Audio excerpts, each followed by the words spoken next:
Covid lockdown का time चल रहा था और कोलकाता के एक रेंटेड फ्लैट में रहने वाले देवाशिता के घर में ग्रोसरी खत्म हो गई थी। उस टाइम पर लॉकडाउन रिस्ट्रिक्शंस की वजह से कोविड वीकली मार्केट दिन में 2 घंटे सुबह और 2 घंटे शाम को खुलता था और इसी मार्केट में जाकर देवाशिता को 1 वीक का राशन खरीदना था अपने लिए। ये ग्रोसरी का सामान लेके एक ई रिक्शा में बैठ जाती है और ड्राइवर को बोला घर छोड़ने के लिए। पर जब ये रिक्शा में बैठी तब ड्राइवर ने पूछा कि कहाँ पर है आपका घर, और फिर जो देवाशिता ने एड्रेस बताया उसे सुनकर ये ई रिक्शा वाला चुपचाप अपनी ऑटो रोड की साइड पे खड़ी कर देता है। इसके बाद वो देवाशिता से एक एक करके बहुत सारे सवाल पूछने लगा। अब देवाशिता का जवाब सुन के ड्राइवर ने उसे घर के बाहर जो गली थी वहां पर ड्रॉप कर दिया और फिर अपना फोन नंबर देते हुए बोला कि अगर तुम अपनी जान बचाना चाहती हो ना तो आज शाम को मुझे कॉल कर लेना। अब भाई साहब उस रिक्शे वाले ने क्या बताया और देवाशिता के साथ किस किस तरीके की वारदातें हुई, अभी उसे सुनने के बाद आपका खून सूखना तय है आज। पर एक बात और, अभी आप सोच रहे होंगे कि कोविड के टाइम तो सब लोग अपने अपने घर पर चले गए थे, देवाशिता उस रेंटेड घर में क्या कर रही थी, वो अपने घर पर क्यों नहीं गई? इन सब का जवाब आपको आज के एक बहुत ही थ्रिलर एपिसोड में रिवील हो जाएगा। फिलहाल वीडियो में आप देवाशिता द्वारा भेजे गए ईमेल का स्क्रीनशॉट देख सकते हैं। अभी देवाशिता ओडिशा के धेंकनाल टाउन से बिलोंग करती हैं। इस वजह से उस पूरे घर में देवाशिता सिर्फ अपने दादी जी के करीब थी। अभी 2016 में देवाशिता के दादाजी को पैरालिसिस अटैक होता है और इन्होंने बेड पकड़ लिया।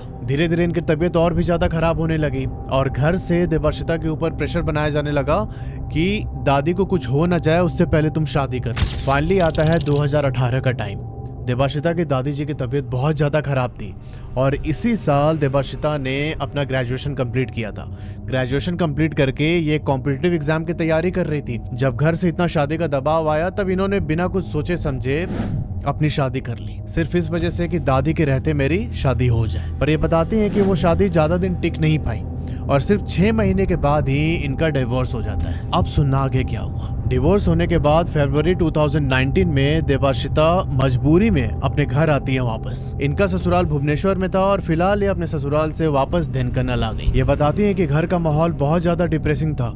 इनके पापा भी ठीक तरीके से बात नहीं कर रहे थे इनसे और इसी बीच आता है मई 2019। इस महीने में देवाशिता की दादी जी की डेथ हो जाती है। अब उस घर में देवाशिता एकदम अकेले पड़े तो इन्होंने डिसाइड किया कि अब ये इस घर में नहीं रहेंगी। अपने दोस्त के कॉन्टैक्ट के थ्रू इन्होंने कोलकाता के एक MNC में जॉब ज्वाइन कर ली। कोलकाता के अंदर किस्तुपोड़ करके एक इलाका है, उसी किस्तुपोड़ में देवाशिता, उनके फ्रेंड और उनकी 2 ऑफिस कलीग ने साथ मिलकर एक 2 BHK फ्लैट लिया। धीरे धीरे काम में बिजी होने के बाद देवाशिता थोड़ी सी नॉर्मल होने जा रही थी, पर शायद नियति को ये मंजूर नहीं था कि देवाशिता एक नॉर्मल लाइफ जिए। और इसी बीच आता है 2020 का टाइम। कोविड स्टार्ट हुआ और धीरे धीरे सारे लोग घर जाने लगे। कंपनीज ने भी वर्क फ्रॉम होम मॉडल अपना लिया था।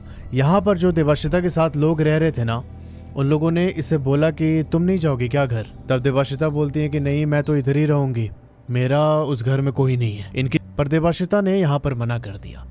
इनके तीनों दोस्त वो फ्लैट छोड़ के अपने अपने घर चले गए। देवाशिता यहाँ किस्तोपोड़ वाले फ्लैट में एकदम अकेले है इस समय। पर यहाँ प्रॉब्लम तब हो जाती है जब उस फ्लैट के ओनर ने बोला कि आप लोग 1 जन रहो या 4 जन, रेंट तो वही लगेगा। 10,000 रुपए रेंट था फ्लैट का और देवाशिता इतना ज्यादा अमाउंट अफोर्ड नहीं कर सकती थी। इन्होंने डिसाइड किया कि मैं ये फ्लैट छोड़ के एक 1 BHK में शिफ्ट हो जाऊंगी। पर प्रॉब्लम ये थी कि कोविड के रिस्ट्रिक्शंस के कारण मैक्सिमम जो लैंडलॉर्ड्स थे वो नए किराएदार को रखना नहीं चाहते थे। देवाशिता के लिए शहर एकदम नया था, वहाँ पर ये किसी को जानती पहचानती नहीं थी। अब चूंकि वर्क फ्रॉम होम हो चुका था इसलिए इनको अपने लिए टाइम मिल जाता था अच्छा खासा, और इसी टाइम में इन्होंने घर ढूंढना स्टार्ट किया। अब ऐसे घर ढूंढते देवाशिता को 1 वीक बीत चुके थे और तभी एक बार जब इनकी नाइट शिफ्ट चल रही थी तब इसने अपने कलीग से पूछा घर के बारे में। तब उसने बोला कि तुम जिस एरिया में घर ढूंढ रही हो वहाँ पर सब कुछ बहुत महंगा है। कोलकाता में ठाकधारी करके एक जगह है, वहाँ पर जाके ढूंढोगी तो शायद तुमको बजट में मिल जाए। उस वीकेंड देवाशिता ठाकधारी वाले इलाके में जाती है। वहाँ पर इन्होंने सुबह से लेकर दोपहर तक रैंडमली घर ढूंढना स्टार्ट किया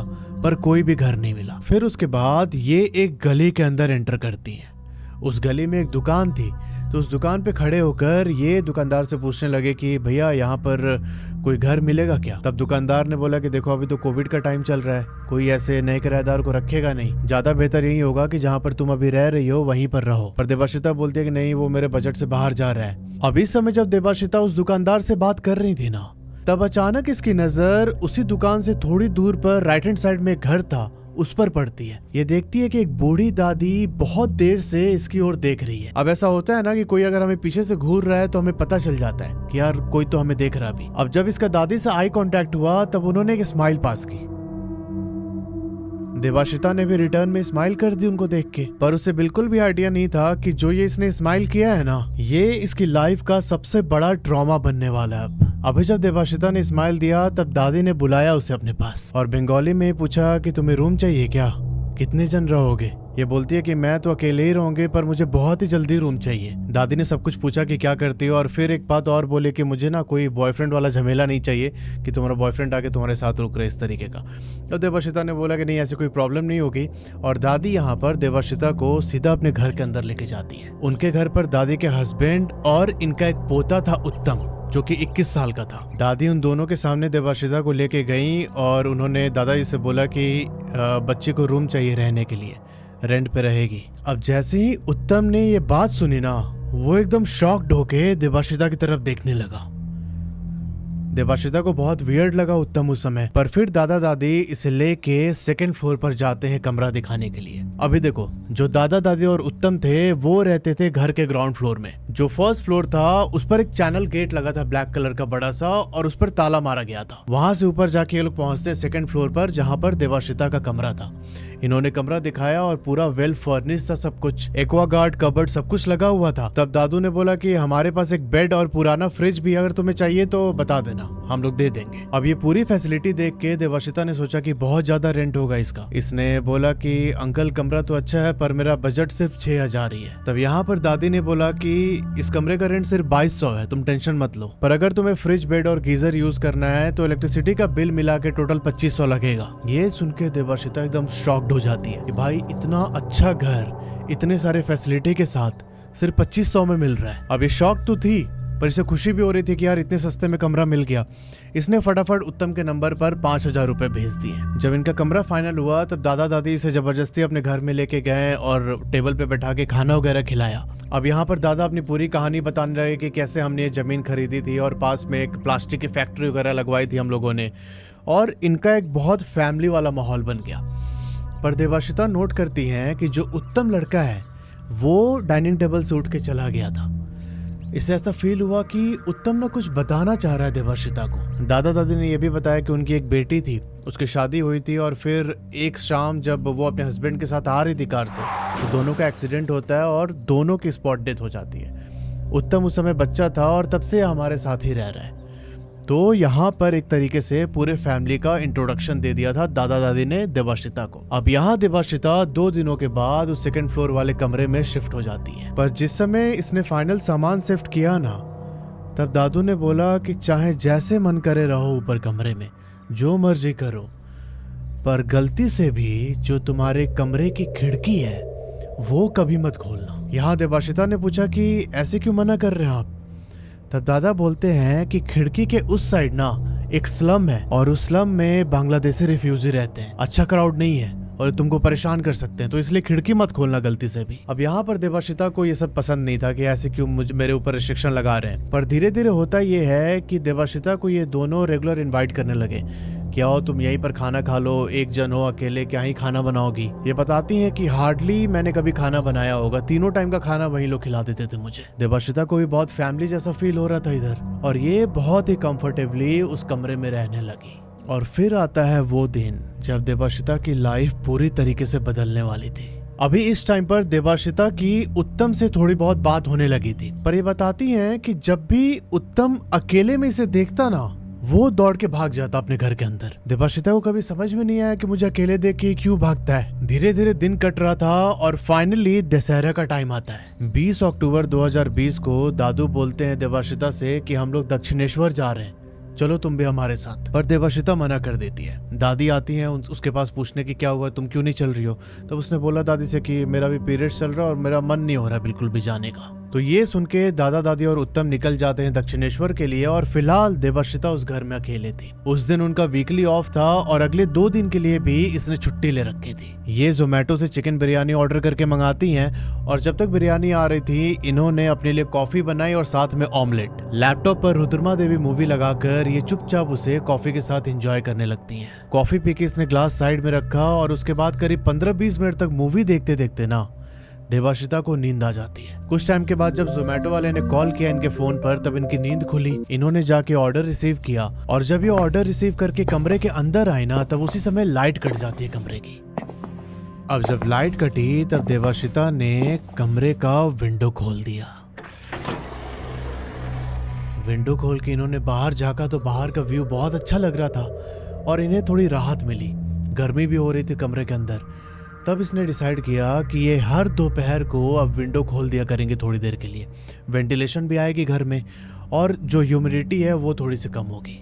थोड़ी देर के बाद ये देखते हैं कि इनके मोबाइल पे एक मिस कॉल पड़ा हुआ है दादी का। देवाश्रिता को लगा कि शायद इन्होंने जो विंडो खोला है नीचे दादी को पता चल गई है बात और उन्होंने कॉल किया है। इन्होंने झटपट विंडो बंद करके दादी को कॉल बैक किया। कॉल दादा ने उठाया और उन्होंने बोला कि हमें बेटा थोड़ा सा ना वापस आने में टाइम लग जाएगा तो तुम चुपचाप रात का खाना खा के गेट एकदम अच्छे से लॉक करके सो जाना। हमारे पास मेन गेट की एक डुप्लीकेट चाबी है तो हम उसे खोल के अंदर आ जाएंगे और कुछ भी हो जाए तुम रूम की खिड़की मत खोलना। कुछ प्रॉब्लम हुई तो हमें बेझिझक कॉल कर लेना। ये बोल के दादा ने कॉल काट दिया और यहीं से खेला चालू होता है। बिरयानी खा के देवाश्रिता थोड़ा सा आराम करती हैं और जब इनकी नींद खुली तो शाम के 6 बज रहे थे। इसने सोचा कि यार रोज तो दादा दादी मुझे खाना खिला ही देते हैं, आज क्यों ना मैं उनके लिए खाना बनाऊं रात का। इसने फटाफट मार्केट जाके आलू आटा प्याज जो भी लगता है वो सब लेकर आई और इसने सबके लिए आलू दम की प्रिपरेशन स्टार्ट कर दी। देवाश्रिता दादा दादी और उत्तम के आने का वेट करती रही। अभी रात के 9 बज रहे थे और देवाश्रिता दादा दादी और उत्तम के आने का वेट कर रही है। इसने फिर से कॉल किया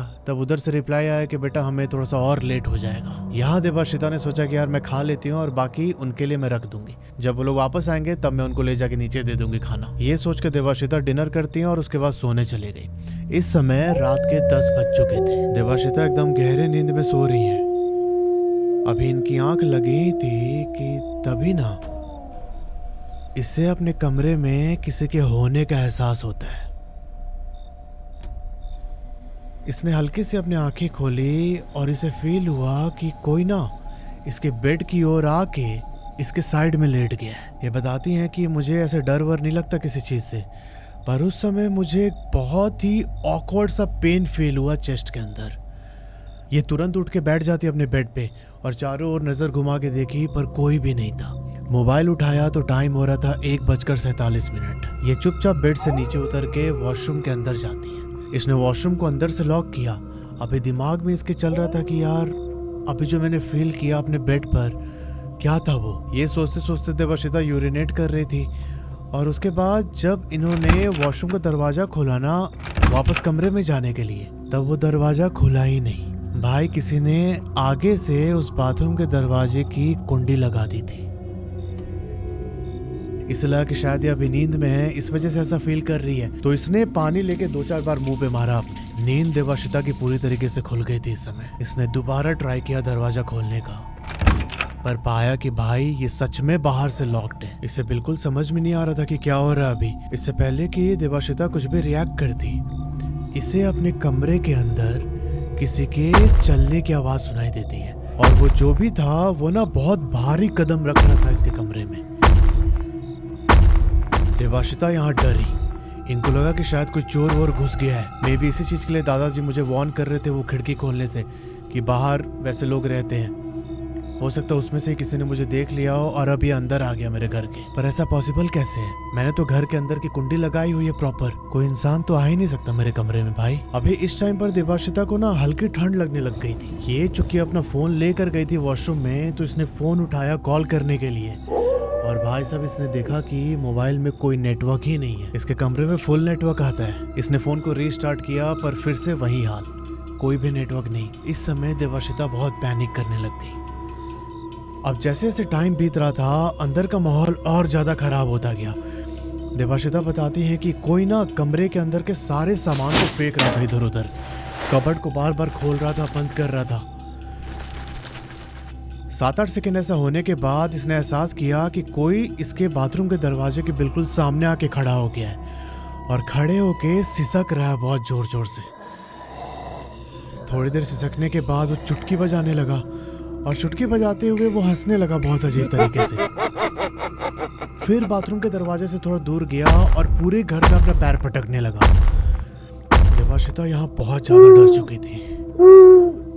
अभी लगभग 3 बज रहे थे और देवाशिता को इतना पता चल गया था कि ये जो भी है चोरी करने तो नहीं आया घर के अंदर। इसका प्लान शायद कुछ बहुत ही बुरा करना था देवाशिता के साथ। इससे लग रहा था कि शायद ये कोई साइको है जो इसे फॉलो करते हुए घर के अंदर आ चुका था। यहाँ देवाशिता अंकल आंटी का नाम ले लेके जोर जोर से उन्हें बुलाने लगी। अब ये जितनी तेज बोलती उसी इंटेंसिटी से अंदर की आवाज भी बढ़ रही थी। एकदम पैनिक होके फोन जो था उसमें नेटवर्क नहीं था तो ये फोन फेंकने जा रही थी। तभी इसकी नजर गई उसके वॉलपेपर पे। उसने वॉलपेपर पर आधी फोटो कृष्ण भगवान की और आधी फोटो माता काली की लगा रखी थी। ये फोटो देख के एकदम जोर जोर से रोने लगी कि मैं आपको इतना मानती हूँ, मेरी प्लीज रक्षा कीजिए। दादी ने बचपन से यही सिखाया है कि मैं आपकी बच्ची हूँ और आप मेरी मदद करेंगे। ये बोल के देवाशिता रोने लगी जोर जोर से। और कुछ टाइम के बाद ये नोटिस करती हैं कि इनका फोन फिर से रीस्टार्ट हुआ और रीस्टार्ट होने के बाद इसने पाया कि जो इसका जियो का सिम था उसमें फुल नेटवर्क और जो एयरटेल का सिम है उसमें अभी भी थोड़ी बहुत फ्लक्चुएशन थी। ये यहाँ पर अंकल को कॉल करके रोने लगती है कि अंकल प्लीज कोई आ गया है कमरे में, मुझे निकालिए यहाँ से, मैं बाथरूम में लॉक हो गई हूँ। देवाशिता की ऐसी आवाज सुनकर अंकल आंटी दौड़ के ऊपर आते हैं और जब ये ऊपर पहुंचे सेकंड फ्लोर पर तब इन्होंने पाया कि देवाशिता का जो मेन गेट था वो अंदर से लॉक्ड है। इन्होंने देवाशिता को बोला कि तुम्हारा कमरा तो अंदर से लॉक्ड है। तब ये बोलती कि हाँ मैं ना बाथरूम में लॉक हो गई हूँ और वो जो भी है वो अभी भी कमरे के अंदर ही घूम रहा है। जो उत्तम लड़का था वो दरवाजे पर धक्का मार रहा है कैसे भी खुल जाए, पर ऐसा होता नहीं है। अंकल यहाँ पर बाहर जाते हैं किसी को बुलाने के लिए और इस समय तक सुबह के 4 बज गए थे। देवाशिता नोटिस करते ही कमरे के अंदर जो हलचल हो रही थी वो भी अभी कम हो गई थी काफी हद तक। थोड़े टाइम के बाद अंकल 2-3 लोगों को लेकर आते और इन्होंने धक्का मार के दरवाजा तोड़ा। जब तोड़ा तो देखा कि कमरे के अंदर का सारा सामान बिखरा पड़ा है जो इसने खाना बनाया था। ये बताती हैं कि ऐसा लग रहा था कि किसी ने दोनों हाथ से ऐसे खाना निकाल निकाल के खाया है। और सबसे अजीब चीज इसने नोटिस की कि जो इसके कमरे की जमीन थी उस पर ना एक अजीब तरीके का निशान बना हुआ था, जैसे किसी औरत के बहुत लंबे और गीले बाल हो और उन बालों को पूरे फर्श पर घुमाया गया। उस तरीके के निशान बने थे और उस निशान से एक बहुत ही पंजेंट स्मेल आ रही थी। वो स्मेल इतनी ज्यादा खराब थी कि उत्तम को ना उल्टी हो गई वहीं पे। देवाशिता चुपचाप जाके अपने बेड पर बैठ जाती हैं। इन्हें कुछ भी समझ नहीं आ रहा था कि क्या हुआ। और कुछ ही सेकंड के बाद उत्तम जोर से चिल्लाता है दादा दादी पर कि मैंने बोला था ना कि ऐसे मत करो। तब जो दादी थी वो उत्तम को ऐसे पकड़ के बोलती है कि कितना उल्टी कर दिया, चल नीचे चल। इस समय देवाशिता को एहसास हुआ कि दादा दादी ना कुछ छुपा रहे मेरे से। यहाँ पर जो दादी थी ये ना देवाशिता को भी नीचे आने के लिए बोल रही थी कि तब तक कोई आके साफ सफाई कर देगा। पर देवाशिता नोटिस करती हैं कि जो ये दादा है ये ना आंखों से इशारा कर रहे हैं दादी को कि सिर्फ उत्तम को ही नीचे लेके जाओ, इसे यहीं छोड़ दो कमरे में। कुछ टाइम के बाद आंटी उत्तम को नीचे छोड़ के फिर से ऊपर आती हैं और देवाशिता को समझा बुझा के नीचे लेके गई अपने घर में। वहां पर इसे बिस्किट और चाय दिया खाने के लिए। देवाशिता का यहाँ पर एकदम रोने जैसा मन हो रहा था। ये नोटिस करती हैं कि जो उत्तम है उसका चेहरा देख के ऐसा लग रहा था कि अभी वो बहुत रोया है और रोने के बाद इसने मुंह धोया है। देवाशिता को देख के ये कमरे में जाता है और एक पैंट और एक टी शर्ट लाके इसे दिया। जब ये टी शर्ट और पैंट दे रहा था तब देवाशिता ने लेने से मना कर दिया। तब उत्तम बोलता है कि इमरजेंसी को समझो और ये सस्ता सामान से पीछा छुड़ा लो। देवाशिता उस समय कुछ समझ नहीं पाई कि उत्तम किसकी ओर हिंट कर रहा है। देवाशिता ने कपड़ा चेंज किया और वहीं दादा दादी के कमरे में लेट गई जाके। दोपहर को इनकी नींद खुली और ये फिर से ऊपर गई अपने कमरे पर तो इन्होंने देखा कि वहां पे पूजा चल रहा है। पंडित जी मंत्र पढ़ते हुए गंगाजल छिड़क रहे थे आसपास और देवाशिता को देखकर बोला कि ये बच्ची अकेले ही यहाँ पर रह रही है, बहुत निडर है। तब देवाशिता बोलती है दादा से कि ये सब पूजा वगैरह क्यों करा रहे हैं आप। तब उन्होंने बोला कि कल जो हुआ मुझे लग रहा है कि टाइम सही नहीं चल रहा है, ग्रह नक्षत्र की शांति के लिए हम ये पूजा करवा रहे हैं, इसके बाद तुम आराम से रह सकते हो यहाँ पे। पर देवाशिता बोलती है कि पर वो जो भी था मुझे हार्म कर सकता था बहुत, पुलिस कंप्लेंट क्यों नहीं कर रहे हैं आप लोग। तब अंकल बोलते हैं कि तुम तो अभी नीचे आके सो गई थी सुबह में, अब चलो नीचे अच्छे से मेरे को बताओ पूरी डिटेल में क्या क्या हुआ था, तब हम देखेंगे कि हमें क्या करना है। ऐसा बोल के उन्होंने पुलिस कंप्लेंट वाली बात को टाल दिया एकदम। पूजा खत्म होने के बाद पंडित जी दादा सब लोग नीचे आते हैं उनके घर पे और यहाँ देवाशिता ने सारी बात बताई। जब इसने अपनी बात कंप्लीट की तब पंडित जी ने अंकल आंटी की तरफ देखा और उनको बाहर लेके आए। उनको बाहर लाके कुछ बताया और फिर ना देवाशिता की तरफ घूम के बोलते हैं कि तुम्हारा कोई सामान तो चोरी नहीं हुआ। देवाशिता बोलती है कि नहीं, मेरा कोई सामान तो नहीं चोरी हुआ है, जो लैपटॉप था वो मैंने शाम को ही कबर्ड के अंदर रख दिया था, तो ऐसा कुछ नुकसान नहीं हुआ मुझे बहुत ज्यादा। ये सारी बात बताने के बाद देवाशिता वापस अपने कमरे में ऊपर आने लगी। आते आते सोच रही थी कि यार ये लोग पुलिस कंप्लेन क्यों नहीं कर रहे हैं, इतना कुछ हो गया। अभी ये सब ये सोच ही रही थी कि तभी वो दादी पीछे आती है और पीछे से आवाज लगा के बोला कि बेटा एक बात सच सच बताओ, तुमने वो विंडो तो ओपन नहीं किया था। अब जैसे ही देवाशिता ये लाइन सुनती है ना, इसके शरीर में ठंडी लहर दौड़ गई एकदम। इसने बोला कि हाँ मैंने किया था थोड़ी देर के लिए। अब ये जवाब सुन के सारे लोग सन्न रह गए एकदम। दादा ने पूछा कि कब किया था? तब इसने बोला कि कल दोपहर को जब करंट गया था तब मैंने खोला था खिड़की थोड़ी देर के लिए। अंकल ने बोला कि मैंने तुमको मना किया था विंडो नहीं ओपन करने को, उस साइड पर बांग्लादेशी लोग रहते हैं, वो टोना टोटका करते रहते हैं। अभी अंकल कुछ और आगे बोलते तब तक जो पंडित जी थे उन्होंने रोक दिया उनको। पंडित जी ने देवाशिता को बोला कि बेटा सुनो, 3 दिन तक तुम ऊपर मत जाना अपने कमरे में। 3 दिन तक मैं वहां पर पूजा करूंगा और उसके बाद फिर तुम पहले के जैसे रह सकती हो। और अंकल को बोला कि आप ना वो विंडो जो है परमानेंटली सील कर दीजिए, ये सब कोई चोर का काम नहीं है, जादू टोना की वजह से हुआ है। अब देवाशिता को ये सब जादू टोना टोटका पर भरोसा नहीं था।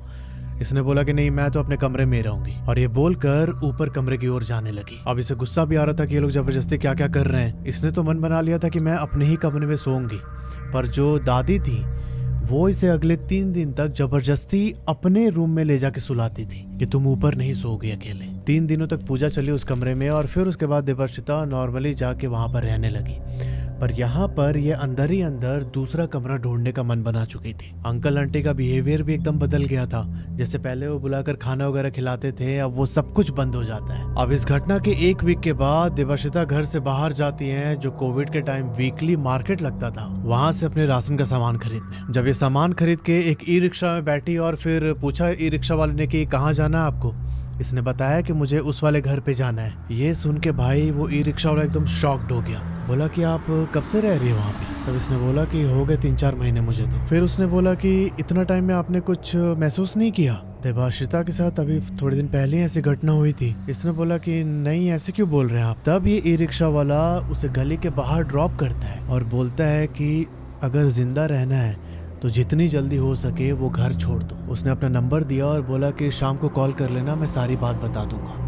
और हड़बड़ी में सामान नीचे उतार के वहां से निकल जाता है। अब यहाँ देवाशिता वापस आ गई, पर अंदर से बहुत एंग्शियस हो रही थी कि ऑटो वाले ने ऐसे क्यों बोला मुझसे। 2 दिन तक तो इसने कुछ भी कॉल वॉल नहीं किया, पर तीसरे दिन जब इससे नहीं रहा गया तभी ऑटो वाले को कॉल करती है। बोलती है कि भैया आपने नंबर दिया था, मैं इस घर में रहती हूँ, क्या है, क्या बताना चाहते थे आप? तब उस ऑटो वाले ने बोला कि उस घर के बारे में कभी सोचा है कि जब सारे घर आसपास के इतने महंगे हैं तो वो आपको इतने सस्ते में कैसे मिल गया? इतना बड़ा घर है और सिर्फ आप ही एक अकेली टेनेंट है, और कोई क्यों नहीं रहता वहाँ पे? तब देवाशिता ने बोला कि शायद बाकी के टेनेंट्स कोविड के टाइम अपने अपने घर चले गए होंगे। तब उसने बोला कि अच्छा, कभी दिमाग लगाया कि जो फर्स्ट फ्लोर वाला घर है उसका चैनल गेट हमेशा लॉक क्यों रहता है? सोचा कभी? ये सुन के देवाशिता को थोड़ा हिट हुआ कि यार कुछ गड़बड़ है।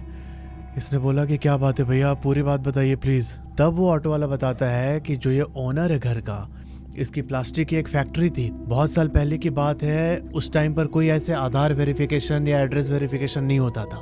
लेबर्स आते थे, अपना काम करते थे। तो इसी सिलसिले में झारखंड से एक फैमिली यहाँ पर आई थी। वो लोग इसके प्लास्टिक कंपनी में एज अ लेबर काम करते थे। उस फैमिली में 3 लोग थे, 2 भाई और बड़े भाई की वाइफ। ये तीनों उसी फर्स्ट फ्लोर पे रहते थे। अब अक्सर क्या होता कि ये दोनों भाई काम करके आते और रात को ड्रिंक करते थे काफी देर तक, और ड्रिंक करने के बाद जो बड़ा भाई था वो अपने पत्नी के साथ बहुत मारपीट करता था। अब ऐसे ही एक दिन किसी बात को लेके बहुत ज्यादा बहस हो गई इन तीनों के बीच, और इन दोनों भाइयों ने उस औरत को मार दिया। मारने के बाद जब ये थोड़ा होश में आया, इन्हें पता चला कि यार क्या हो गया इनसे, तब इन्होंने एक बहुत बड़े एल्युमिनियम के बक्से में उस औरत की लाश को बंद कर दिया, और बंद करके रातों रात ये लोग वो जगह छोड़ के फरार हो जाते हैं। अब जब इनका घर 2-3 दिनों तक लॉक्ड रहा, तब बाकी के टेनेंट्स को लगा कि शायद ये लोग अपने गांव गए होंगे। पर कुछ टाइम के बाद से घर के अंदर से ना बहुत ही बुरी स्मेल आने लगी। बाद में टेनेंट्स ने मकान मालिक को बोला, तब मकान मालिक ने पुलिस को बुलाया और फिर सारी तहकीकात हुई। उस बक्से को खोला गया तो इन्होंने देखा कि भाई उस औरत की बॉडी है उसमें और उसका सर गायब था। अब चूंकि मकान मालिक बहुत पैसे वाला था तो इसने पुलिस को कुछ अमाउंट दे के उनका मुंह बंद कर दिया कि ये सब बात बाहर मत जाइएगा वरना फिर हमारा काम सब रुक जाएगा। अब सारे टेनेंट्स वो घर छोड़कर जाने लगे। ओनर भी परेशान रहने लगा। अब परेशान होके ओनर ने एक काली साधक को बुलाया दिखवाने के लिए कि क्या हुआ है। तब उस काली साधक ने अपनी साधना की और बोला कि ये जो आत्मा है ना, इसको घर से पूरी तरीके से तो निकालना मतलब संभव नहीं है, लेकिन मैं एक यंत्र यहाँ पर स्थापित कर रहा हूँ जिसके बाद वो आत्मा ये फ्लोर से ऊपर नहीं जा पाएगी। पर अगर ऊपर के या किसी भी कमरे की खिड़की खोली गई तब ये उस खिड़की से अंदर आ सकती है। ये बात बताकर इन्होंने उस आत्मा को उसी एरिया में कन्फाइन करके रख दिया। साधना करने के बाद ये वापस गए पर वो जो कमरा था, वो जो फ्लोर था, वो हमेशा के लिए सील्ड कर दिया गया था। ये बात सुनकर देवाशिता एकदम शॉक्ड हो गई।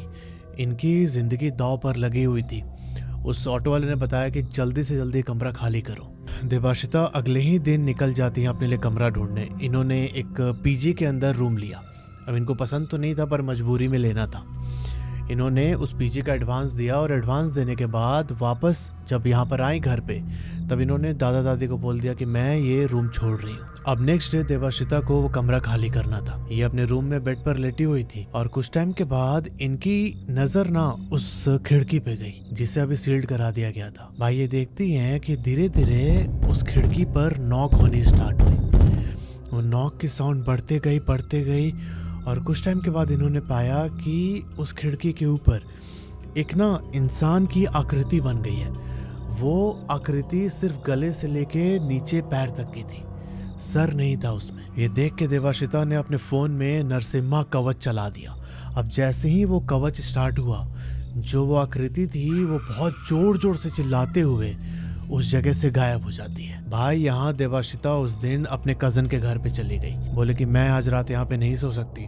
और अगले दिन फिर इसके कजन और इसके ऑफिस का एक कलीग आता है। इन सब ने पूरा इसका सामान पैक किया और देवाशिता ने कमरा खाली कर दिया। तो यार ये थी पूरी कहानी। अगर आपके जानने में वैसे कोई घटना हुई है तो नीचे जो ईमेल आईडी आ रहा है उस पर अपनी कहानी मुझे भेज सकते हैं। और अगर आपने इस चैनल की सारी वीडियोस देख ली हैं और आप और भी ज्यादा ऐसे स्टोरीज के लिए क्रेव करते हैं तो आप इस चैनल की मेंबरशिप ज्वाइन कर सकते हैं सिर्फ 29 रुपए पर मंथ में। बस 29 रुपए में मैं अपने मेंबर्स के लिए हर मंथ 3-4 एक्सक्लूसिव वीडियोस पोस्ट करता हूं। अगर आप मेंबरशिप लेंगे तो आपको एक्स्ट्रा कहानी सुनने को मिलेगी और मुझे थोड़ा सा फाइनेंशियल सपोर्ट हो जाएगा जिससे मैं अपनी टीम को एक्सपैंड करके और भी ज्यादा कंटेंट प्रोड्यूस कर पाऊंगा। पिंड कमेंट में आपको लिंक मिल जाएगा जहां से आप मेंबरशिप ले सकते हैं। जल्द मिलते हैं एक नई कहानी के साथ। तब तक के लिए अपना ध्यान रखो और हर हर महादेव।